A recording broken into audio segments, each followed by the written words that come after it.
Hello everyone and welcome back.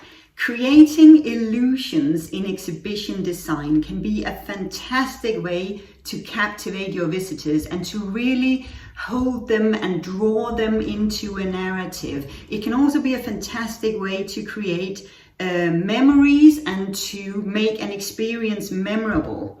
I thought we should look at some examples and some tips for how to do that, because when done wrong, it can really distract from what you intend to do as well. So it's really important that when you use illusions in exhibition design, that you use it in the right way and you use it in a professional way. So let's dive into this. And as always, remember to like the video, subscribe to the channel, add your comments below, you know what to do.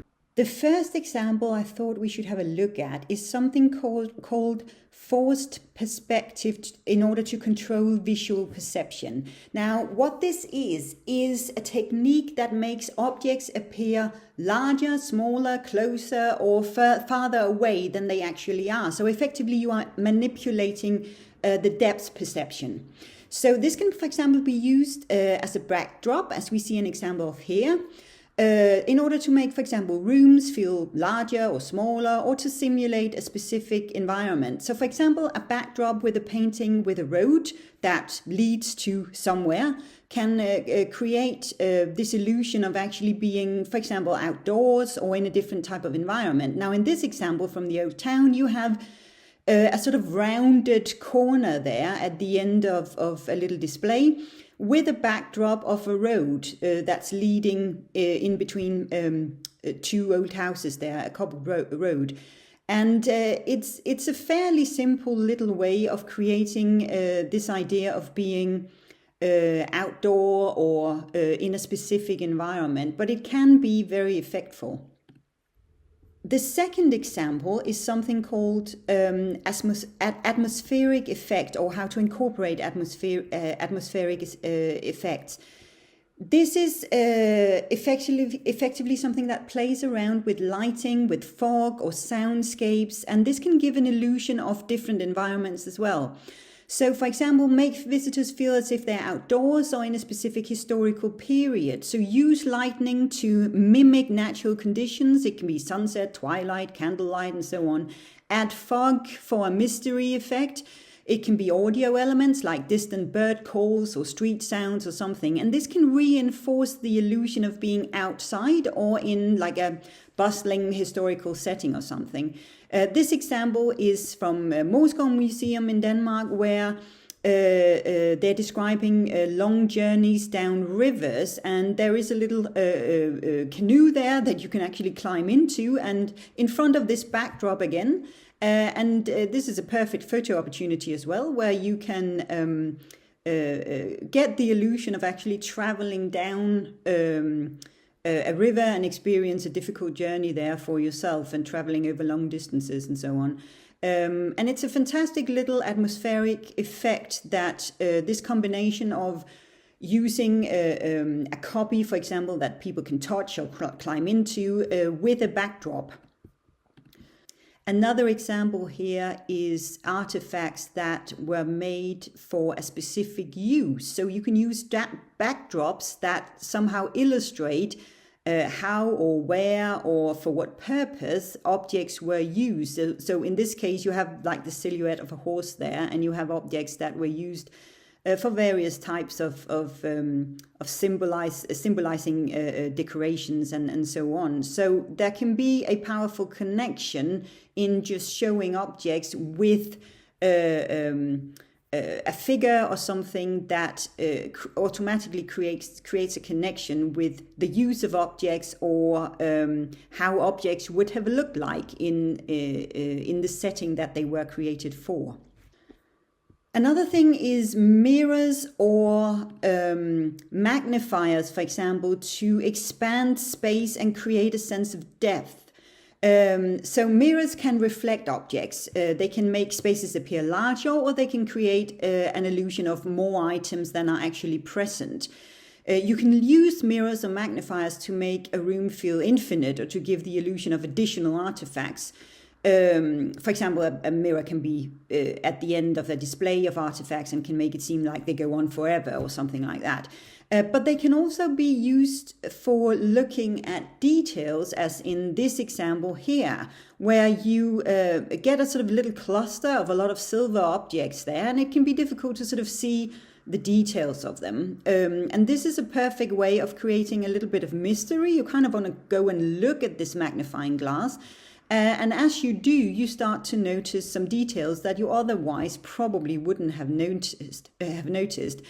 Now, a little tip here, be mindful of the angles so that mirrors enhance the illusion without creating a distracting reflection for visitors. So position the mirrors in a way that adds to the exhibition storytelling rather than distracting from it. Create a strong focal point with something called cluster design. Now, what this is the arrangement of items around a central object to draw attention and create a narrative connection. So, for example, display tools, artifacts, or documents radiating from a central larger artifact to suggest their functional or historical relationship. And this type of setup makes it feel as though everything kind of orbits around a central figure or event, or kind of adds to the main thing. Now, in this little example from Randers Tropical Zoo, we have a series of aquariums there and water tanks with various types of fish in it. And of course, the animals are, the main attraction, but you can very easily create illusions of like shipwrecks, for example, and items lying on the bottom of the sea, simply by creating these small sort of clusters or small displays where copies are put together, and create a sense of dynamic and a sense of not just the actual animals, but also that a sense of the ocean being something that we are all using constantly for better and for worse. Now, a little tip for this is use lighting and spatial arrangement to guide the viewer's eye towards the focal point. So different elevations within the cluster can add depth and draw further attention to the main artifact. A few other things I also wanted to mention is play with scale to alter perception. So scale can be manipulated to make visitors feel like they're looking at miniatures or giants for that matter, and they can help convey perspective or hierarchy.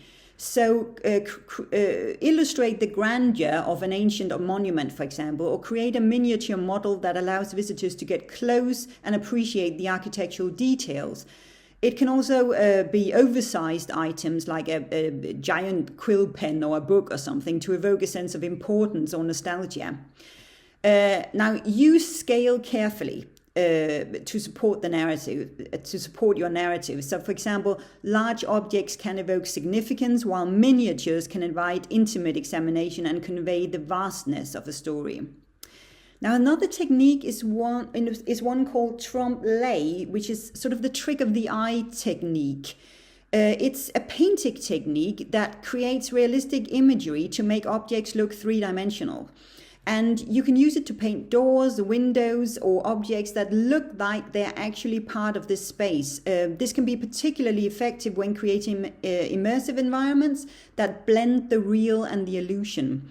Now, a really important tip here is work with skilled artists to understand perspective and shading, because it can add layers to the experience when done well, this technique, but if poorly executed, it may distract from the authenticity of the setting.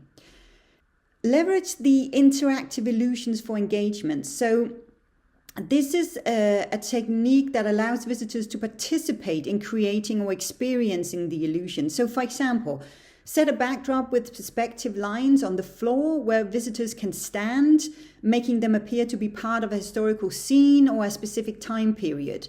Another option is using augmented reality to layer historical elements over real-world view through a device, for example. Now, a good tip is to encourage visitors to take photos or interact with the illusion, and making it a shareable experience that really increases engagement and memorability. Use partial obscuring to create mystery. This is a fantastic technique. So partial obscuring involves hiding parts of objects or scenes to create a sense of mystery or intrigue. So you can, for example, use frosted glass or curtains or semi-transparent screens to partially obscure objects or displays. And this can create a kind of reveal effect as a visitor moves closer and it can really pique curiosity and invite exploration. A little tip, this is particularly effective for exhibits dealing with discovery, mystery, or exploration themes. So the gradual reveal can simulate the process of uncovering history as visitors themselves are discovering the artifact. You also saw the example there with the magnifying glass on tiny objects. So give that illusion of the visitor exploring for themselves. That can be a very powerful storytelling tool. Apply narrative-led illusions for thematic continuity. So this design illusions that directly supports the narrative or theme of the exhibition effectively.